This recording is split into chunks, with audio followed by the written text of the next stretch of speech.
बच्चों आज हम थोड़ा न्यूमेरिकल प्रॉब्लम करने की कोशिश करेंगे कि आपका एलसीआर स्टडी के बेस पे हम कुछ न्यूमेरिकल प्रॉब्लम आपका करा के आप लोगों को अंडरस्टैंडिंग कराना चाहते हैं कि आपका एलसीआर सर्किट में बेसिकली होता क्या चीज़ है। तो इससे पहले मैं आपके इस प्रॉब्लम को सॉल्व करने से पहले आप लोगों को थोड़ा सा और आपका जानकारी दे दूँ कि आपका अभी हमने कहा कि आपका पावर जो है आपका क्या होता है एलसीआर सर्किट में I square Z into cos of phi होता है। तो हमने क्या बोला था कि बच्चों कि आपका what is phi? Phi is angle between the voltage in the current. क्या आपका ये हुआ आपका वो करंट आई नॉट या आपका वोल्टेज हुआ वी नॉट, इन दोनों के बीच का एंगल जो है आपका क्या होता है phi. What is the phi? Phi is the phase angle between the voltage and the current. तो हमने बोला था कि आपका पावर जो है सिर्फ वोल्टेज और करंट के ऊपर डिपेंड नहीं होगा। जैसे कि हमें जब आपका डीसी करंट के ऊपर जो हम टॉपिक पढ़ाया करते थे बच्चों, उस टाइम आपका पावर जो हमेशा वोल्टेज इंटू करंट होता था। तो पावर जो है आपका वोल्टेज इंटू करंट होता था। जब एक पर्टिकुलर वोल्टेज होगा पर्टिकुलर आपका करंट होगा तो उस टाइम हमेशा पावर डिसिपेटेड होगा किसी सर्किट के अंदर। तो आज हम पढ़ेंगे बच्चों कि आपका पावर जो है एलसीआर सर्किट के अंदर आपका power in case of the AC आपका वोल्टेज सप्लाई के अंदर एसी करंट के अंदर जो आपका पावर जो होगा वो सिर्फ वोल्टेज और करंट के ऊपर डिपेंड नहीं होगा। आपका पावर जो है आपका कॉस फाई के ऊपर भी डिपेंड होगा। तो आपका cosine of the angle between the voltage and the current होगा। तो आपका एक मेन डिफरेंस क्या चीज़ होती है आपका डीसी और एसी में बच्चों कि आपका डीसी में आपका पावर जो है वोल्टेज इंटू करंट होता है। तो एसी सप्लाई के केस में आपका पावर जो है आपका वोल्टेज करंट और the cosine of the angle cosine of the phase angle between the voltage and the current होता है। तो हमने कहा जब बोला था कि बच्चों कि आपका एलसीआर सर्किट आपका प्योर रेजिस्टिव सर्किट भी बन सकते हैं, आपका एलसीआर सर्किट प्योर इंडक्टिव भी बन सकते हैं। हमने बोला था कि आपका कैपेसिटी देखो बच्चों हमने बोला था कि आपका पहला केस में कि आपका एक्स एल जो है आपका एक्स सी के एक्स एल जो है ग्रेटर देन एक्स सी। तो आपका उस टाइम क्या होगा जब आपका ये वाला क्या था बच्चों वी एल, ये वाला था बच्चों आपका वी सी। जब आपका वी एल जो है आपका वी सी के बड़ा होगा तो उस टाइम आपका एलसीआर सर्किट जो है आपका प्योर इंडक्टिव का रोल करता है। प्योर इंडक्टिव सर्किट बनता है। कब कैसे बनता है बच्चों? जब आपका एक्स एल जो है आपका एक्सी से आपका ग्रेटर होगा तो उस टाइम जहां आपका प्योर इंडक्टिव होगा। जब आपका बच्चों आपका एक्स सी जो है आपका एक्स एल से ग्रेटर होगा तब जो है एलसीआर सर्किट जो है आपका प्योर जो है आपको क्या बनता था? कैपेसिटिव सर्किट बनता था।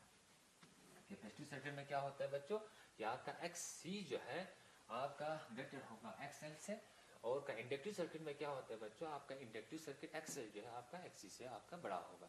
तो उस टाइम जो है आपका एलसीआर सर्किट आपका प्योर इंडक्टिव भी बनता है, प्योर आपका प्योर कैपेसिटिव भी बनता है बच्चों। तो आपका एक चीज याद रखना है आपका बच्चों की आपका एलसीआर सर्किट के अंदर आपका प्योर इंडक्टिव भी बनता है प्योर कैपेसिटिव भी बनता है। तो आपका एलसीआर सर्किट के अंदर प्योर इंडक्टिव प्योर कैपेसिटिव दोनों बना। तो आपका प्योर इंडक्टिव और प्योर कैपेसिटिव के अंदर आपका पावर डिसिपेटेड कितना होता है इन केस ऑफ एलसीआर सर्किट में? तो आपका पावर डिसिपेटेड, तो यहाँ पे मैं लिख दूं power dissipated pure inductive and आपका क्या बन जाए बच्चों? Pure capacitive. तो प्योर इंडक्टिव और प्योर कैपेसिटिव में क्या होगा बच्चों? क्योंकि हमें पता है बच्चों कि आपका चाहे इंडक्टिव के केस में हो चाहे आपका कैपेसिटिव के केस में हमेशा वोल्टेज और करंट के बीच में हमेशा फेज एंगल का डिफरेंस होता है हमेशा पाई बाई 2। तो उस टाइम हमेशा क्या होगा? फाई जो है हमेशा क्या होगा आपका पाई बाई 2 होगा। तो आपका कॉस फाई क्या होता है? हमेशा 0 होता है। तो आपका कॉस फाई यहाँ पे 0 पुट करने से क्या होगा? Power dissipate in case of LCR circuit क्या होगा? हमेशा 0 होगा। 0 क्यों होगा बच्चों? क्योंकि आपका कॉस फाई आपका 0 होगा। कॉस फाई 0 इसलिए होगा क्योंकि आपका वोल्टेज हो चाहे आपका करंट हो चाहे इंडक्टर हो चाहे आपका कैपेसिटर हो, हमेशा उन दोनों के बीच का हमेशा फेज डिफरेंस हमेशा पाई बाई 2 करता है। कभी तो वोल्टेज करंट से लीड करता है पाई बाई 2, कभी तो आपका करंट जो है वोल्टेज से लीड करता है पाई बाई 2। तो उस टाइम आपका पावर जो है आपका 0 बनता है। पावर 0 बनता है बच्चों कब? इंडक्टिव केस में और कैपेसिटिव केस में आपका। इसका मतलब है नो पावर डिसिपेटेड। इवन यहाँ पे मैं लिख दूं नो पावर डिसिपेटेड, कोई भी पावर वहां पे डिसिपेट नहीं होता है। Even current flowing in the circuit, even current flowing in the circuit, this current is called it wireless current. उस करंट को क्या बोला जाता है बच्चों आपका wireless current. This current is called it, उस करंट को क्या बोला जाता है बच्चों आपका वायरलेस करंट बोला जाता है, वायरलेस करंट, वायरलेस करंट। तो बच्चों आज आपको यहाँ पे वायरलेस करंट, यहाँ पे एक और आपका डिफिनेशन बन गया बच्चों कि वायरलेस करंट क्या चीज़ होते हैं। तो आपका आंसर होगा wireless current case of LCR circuit में वायरलेस करंट उस करंट को बोला जाता है जहाँ पे आपका उस सर्किट के अंदर करंट तो फ्लो होगा, लेकिन आपका वोल्टेज और करंट जो है आपका by phase angle of difference of π/2 होने की वजह से वहाँ पे पावर का वैल्यू जो है आपका 0 बन जाता है। उस टाइम आपका पावर डिसिपेटेड आपका 0 बन जाता है। No power dissipated in case of pure inductive, pure in case of pure capacitive, even current flow in the circuit। हालांकि उस करंट उस सर्किट के अंदर एलसीआर सर्किट के अंदर आपका करंट फ्लो हो रहा होगा, फिर भी आपका उस सर्किट के अंदर आपका पावर डिसिपेटेड आपका 0 होगा। उस करंट को क्या बोला जाता है बच्चों आपका वायरलेस करंट बोला जाता है। तो आपका पावर मैक्सिमम पावर जो है आपका डिसिपेट कब होगा बच्चों, जब आपका एलसीआर सर्किट जो है आपका रेजोनेंस कंडीशन पे होगा। जब रेजोनेंस कंडीशन में क्या होता है आपका cos फाई हमेशा आपका मैक्सिमम वैल्यू होगा। रेजोनेंस कंडीशन में क्या होता है बच्चों आपका जब रेजोनेंस कंडीशन में आपका इंपेडेंस जो है हमेशा एक सिंगल आर के बराबर होगा। ये हमने पढ़ा था बच्चों कि आपका मैक्सिमम पावर डिसिपेटेड जो है आपका मैक्सिमम पावर आपका डिसिपेटेड, मैक्सिमम पावर जो है वो आपका डिसिपेट कब होता है बच्चों, जब आपका रेजोनेंस कंडीशन में होगा, जब आपका एलसीआर सर्किट जो है आपका रेजोनेंस कंडीशन में होगा। तो रेजोनेंस कंडीशन में क्या था बच्चों आपका इंपेडेंस हमेशा क्या होता है आर, और आपका करंट जो है आपका मैक्सिमम होगा। जब आपका इंपेडेंस जो है आपका आर के बराबर होगा उस टाइम आपका LCR circuit just behaves a single resistive circuit. तो रेजिस्टिव सर्किट में क्या होता है बच्चों वोल्टेज और आपका current they are in same phase, तो उस टाइम फाई जो हमेशा 0 होगा। तो फाई 0 होने से cos 0 हमेशा मैक्सिमम होगा, तो पावर जो हमेशा मैक्सिमम होगा। तो power maximum dissipated is equal to I square into Z। ये हुआ बच्चों in case of LCR circuit. तो एलसीआर सर्किट में आपका मैक्सिमम पावर डिसिपेट कब होता है, जब आपका एलसीआर सर्किट जो है आपका रेजोनेंस कंडीशन में होता है। तो बच्चों यहाँ तक आप लोगों को थोड़ा बहुत समझ में आया होगा। इसके बाद हम एक न्यूमेरिकल प्रॉब्लम जो है एलसीआर सर्किट के बेस हम कराने की कोशिश करेंगे। तो इससे आपको पता चल जाएगा कैसे आपका एलसीआर सर्किट में कैसे आप एक्सएल को निकाला जाएंगे, कैसे एक्ससी को निकाला जाएंगे। तो यहाँ पे मैं एक सर्किट डायग्राम कर दूं बच्चों। ये आपका रेजिस्टेंस है जो क्या होगा आपका कॉन्स्टेंट टर्म होगा। इसके बाद यहाँ आपका इंडक्टर है, यहाँ आपका कैपेसिटर है। इसको क्या किया मैंने एक क्या हुआ एक सप्लाई अल्टरनेटिंग वोल्टेज से मैंने क्या किया कनेक्ट किया। यहाँ पे एक सप्लाई वोल्टेज है बच्चों। सप्लाई वोल्टेज का वैल्यू क्या दिया है 50 आपका साइन ऑफ 50 साइन ऑफ आपका क्या होता है 100t प्लस 30। तो यहाँ पे क्या लिखा बच्चों देखो वोल्टेज 50 आपको V नॉट, आपको V नॉट के बदले क्या है 50 into sine of omega t into plus 30। तो यहाँ पे अगर इसको मैं कंपेरिजन करूँ V नॉट आपका साइन होगा इंटू ओमेगा t प्लस 5 होगा। तो 5 के बदले क्या है आपका 30। तो इसमें केस में इस पर्टिकुलर आप मान लो इस न्यूमेरिकल प्रॉब्लम में आपका वोल्टेज आपका लीड कर रहा है बाय फेज एंगल ऑफ 30। तो करंट जो है हमेशा इससे पीछे होगा। तो यहाँ पे रेजिस्टेंस का वैल्यू क्या है आपका 300 ओम दिया है बच्चों। इसके बाद इंडक्टेंस के वैल्यू 1 हेनरी। इसके बाद आपका कैपेसिटेंस के वैल्यू जो है आपका 20 माइक्रोफैरड दिया है। तो 20 माइक्रोफैरड जो है आपका कैपेसिटेंस के वैल्यू, आपका इंडक्टेंस के वैल्यू 1 हेनरी। इसके बाद 300 ओम जो है आपका क्या दिया है आपका रेजिस्टेंस के वैल्यू। तो ये सारे क्या होगा एक कांस्टेंट टर्म होगा, ये सारे आपका फिक्स होगा बच्चों। तो यहाँ पे वोल्टेज देने से यहाँ पे आपका एक पर्टिकुलर करंट चलेंगे। तो आपका फिक्स इंटरवल टर्म के बाद आपका करंट जो है उसकी पोलरिटी चेंज होगी, करंट अपना डायरेक्शन आपका मान लो चेंज करेंगे। तो हमें यहाँ से निकालना क्या है बच्चों फाइंड, यहाँ पे क्वेश्चन है फाइंड, मुझे क्या निकालना है, पहला मुझे निकालना है बच्चों एक्सएल। इसके बाद दूसरा निकालना एक्ससी, दूसरा निकालना एक्ससी, और इसके बाद आपका थर्ड जो है आपका क्या निकालना है जेड इंपेडेंस निकालना है बच्चों।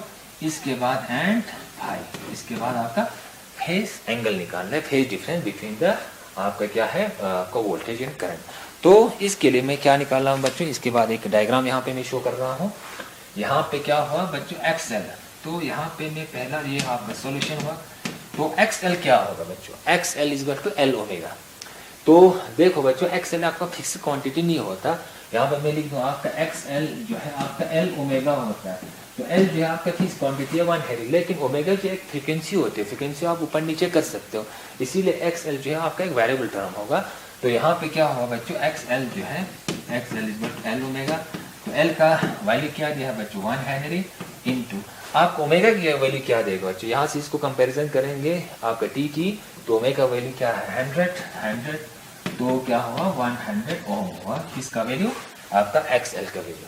तो आपका एक्सएल का वैल्यू क्या हुआ, यहाँ पे इंडक्टिव रिएक्टेंस क्या है आपका, ये हुआ बच्चों 100 ओम, ये हुआ एक्सएल का वैल्यू।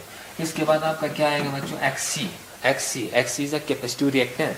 तो आपका कैपेसिटिव रिएक्टेंस क्या था बच्चों 1/c ओमेगा, 1/c का वैल्यू क्या है बच्चों 20 माइक्रोफैरड, तो 20 इंटू 10⁻⁶, तो यहाँ पे क्या होगा बच्चों 20 इंटू 10⁻⁶ इंटू ओमेगा फ्रीक्वेंसी का वैल्यू क्या है बच्चों आपका 100, तो यहाँ पे क्या हुआ 100।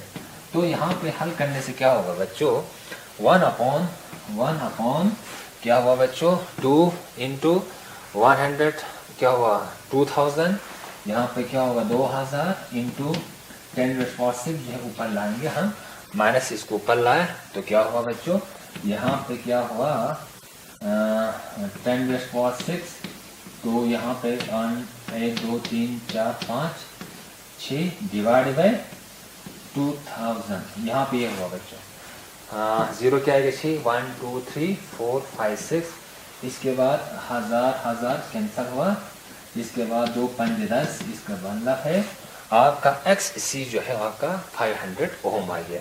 तो आपका XC जो है आपका XC का वैल्यू क्या है बच्चों, XC का वैल्यू 500 ओम आ गया। तो यहाँ से आप निकाल सकते हैं बच्चों, देखो अभी हमने निकाला, तो XL जो है 100 था, XC जो है आपका 500 ओम। तो इन सारे रेजिस्टेंस में आप पता कर सकते हैं बच्चों, आपका रेजिस्टेंस जो है ये है इंडक्टिव रिएक्टेंस, इसके बाद कैपेसिटिव रिएक्टेंस, XC जो है आपका XL से आपका बड़ा है। तो उस टाइम आपका फेजर डायग्राम कैसे बनेगा बच्चों, इस टाइप का बनेगा। इसके बाद आपका Z का वैल्यू आप निकाल सकते हैं, Z, चलो हम इम्पीडेंस निकालेंगे Z। तो Z क्या चीज होती है, Z is equal to √R² plus XC minus XL का होल स्क्वायर। यहाँ पे क्या है बच्चों XL, तो पहले हमने पढ़ा था बच्चों कि यहाँ पे XL माइनस XC होता था, तो यहाँ पे मैंने क्या लिया XC माइनस XL लाया, क्यों लाया, क्योंकि आपका XC जो है इस टाइम बढ़ा है 500 है, यहाँ पे XL जो आपका 100 है, तो आपका 500 माइनस 100 होगा। तो अगर XL बड़ा होता तो यहाँ पे क्या होता XL माइनस XC होता। तो यहाँ पे XC माइनस XL लिखने का मेन मकसद क्या था बच्चों, कि आपका XC जो है आपका XL से बड़ा है। तो यहाँ पे पुट करने से क्या होगा, इम्पीडेंस इक्वल टू √ क्या हुआ बच्चों R के वैल्यू क्या है 300 का स्क्वायर प्लस XC है 500, इसके बाद XL जो 100 है, तो 500 में 100 निकालने से क्या होगा 400, तो आपका क्या होगा 400 का स्क्वायर। तो यहाँ पे क्या होगा Z इज इक्वल टू मेरे ख्याल से आपका √300 का स्क्वायर, या आपका Z आएगा √500 का, 500 का स्क्वायरिंग आएगा, स्क्वायर रूट कैंसिल हो जाएगा बच्चों। तो Z जो है आपका 500 ओम आएगा ओमेगा। तो इसके बाद हम निकालेंगे बच्चों क्या आपका फाई निकालने के लिए मैं क्या करता हूँ, देखो बच्चों आपका क्या है, यहाँ पे एक फेजर डायग्राम में यहाँ पे ड्रा करूंगा। तो फेजर डायग्राम में क्या होगा, आपका XC आपका XL से बड़ा होगा। तो यहाँ पे क्या होगा हमें पता है, यहाँ पे आपका क्या होता है R होता है बच्चों, इसके बाद यहाँ पे क्या होता है XL, यहाँ पे क्या होता है आपका XC आपका बड़ा रहता है बच्चों। यहाँ पे VL होता था, यहाँ पे आपका VC होता था, इस केस में आपका VC बड़ा है, VL आपका छोटा है। तो यहाँ पे क्या बनेंगे आपका, इन दोनों का रिजल्टेंट यहाँ पे बनेगा बच्चों आपके ये वाला बनेंगे XC माइनस XL। तो यहाँ से इन दोनों का रिजल्टेंट क्या होगा, यहाँ होगा ये आपका 5 होगा बच्चों। तो ये बन गया आपका क्या बन गया बच्चों XC माइनस XL बन गया। तो यहाँ पे हम टेंजेंट फाई लगाएंगे, फाई की वैल्यू निकालने के लिए। तो आपका टेंजेंट फाई किसके बना होता है, तो ये वाला क्या बन गया बच्चों, आर, आपका आर, या आपका आर। तो टेंजेंट फाई किस बना, टेंजेंट हमेशा परपेंडिकुलर अपॉन बेस। तो यहाँ पे आप क्या निकालेंगे, टेंजेंट फाई। तो टेंजेंट फाई निकालने से क्या होगा, फाई का वैल्यू आएंगे। तो आपका tangent of phi equal to, tangent क्या है, परपेंडिकुलर बेस आपका X C minus X L upon R. तो क्या बन गया बच्चों, एक्स सी क्या है आपका, एक्स सी 500 माइनस 100, जिससे क्या होगा आपका 400 अपॉन 300। इसके बाद 0 0 कैंसिल होने से क्या होगा 4/3। तो टेंजेंट फाई जो है आपका क्या होगा 4/3। तो फाई के वैल्यू क्या होगा बच्चों, आपका 53 होगा। वो वाला ट्रायंगल आप लोगों को पता होगा। तो आपका यहाँ से फाई के वैल्यू क्या आएंगे, आपका 53 आएंगे। तो बच्चों इस तरह से हम एलसीआर सर्किट पे बहुत सारे आपके न्यूमेरिकल प्रॉब्लम जो है हम कर सकते हैं। तो आज हमने निकाला कि आपका न्यूमेरिकल प्रॉब्लम आपका एलसीआर सर्किट होगा, ये आपका फिक्स होगा, ये आपका फिक्स होगा, ये आपका वैल्यू दिया होगा। इसके बाद आप यहाँ से एक इंस्टेंटेनियस वोल्टेज सप्लाई यहाँ पे दिया है। तो 550 साइन ऑफ 100t + 30। तो यहाँ पे वी नॉट का वैल्यू क्या है 50, इसके साइन। तो आपका ओमेगा टी के बदले ओमेगा 100, इसके बाद 530। तो इस क्वेश्चन में आपका ये चीज़ आपको आइडिया आया होगा कि इसमें आपका वोल्टेज आगे है, वो आपका करंट भी उसके पीछे पीछे है। तो हमने इस क्वेश्चन में क्या निकाला, एक्सएल निकाला, इसके बाद एक्सी निकाला, इसके बाद इम्पेडेंस निकाला, इसके बाद आपका फेज एंगल निकाला फाई। तो यहाँ से हमने इससे निकाला बच्चों, तो एक्सएल भी निकाला, एक्सी भी निकाला, इसके बाद हमने इम्पेडेंस भी निकाला, इसके बाद आपका फाई भी निकाला। तो आपका ये वाला डायग्राम, फेजर डायग्राम, ये कब बनेगा, आपका फाई जो यहाँ पे नेगेटिव है तो कब बनेगा, आपका एक्सएल और एक्सी इन दोनों में आपको देखना है बच्चों कि आपका एक्सएल बड़ा है या आपका एक्सी बड़ा है। अगर एक्सी बड़ा है तो आपका डायग्राम हमेशा नीचे बनेंगे इस तरह से। अगर एक्सएल बड़ा है तो हमेशा आपका फेज जो है फाई जो है हमेशा ऊपर आएंगे। तो बच्चों आज के लिए इतना ही काफ़ी है। तो नेक्स्ट लेक्चर में बच्चों हम ट्रांसफार्मर क्या चीज़ होती है उसके बारे में हम पढ़ेंगे। और ट्रांसफार्मर वाला टॉपिक जो है आप लोगों का लास्ट टॉपिक होगा इस चैप्टर के ऊपर। एक चैप्टर में अल्टरनेटिंग जो करंट जो है आप चैप्टर पढ़ा, इसमें आपका एलसीआर सर्किट पढ़ा, हमने रेजोनेंस पढ़ा, इसके बाद इम्पीडेंस पढ़ा। इस पहले हमने आपका AC voltage to a pure resistive circuit, AC voltage to a pure inductive. इसके बाद हमने आपका फेज आपका क्या चीज़ होती है, आपका फिजिकल क्वांटिटी के अंदर आपका फेज क्या चीज़ होती है, एक ऑसिलेटिंग फिजिकल क्वांटिटी होगा, उसके अंदर आपका फेज क्या चीज़ होती है भाई, वो हमने आप लोगों को पढ़ाया था। तो हमारे इस चैप्टर में आपका लॉस जो टॉपिक होगा वो हमारा होगा बच्चों आपका ट्रांसफार्मर।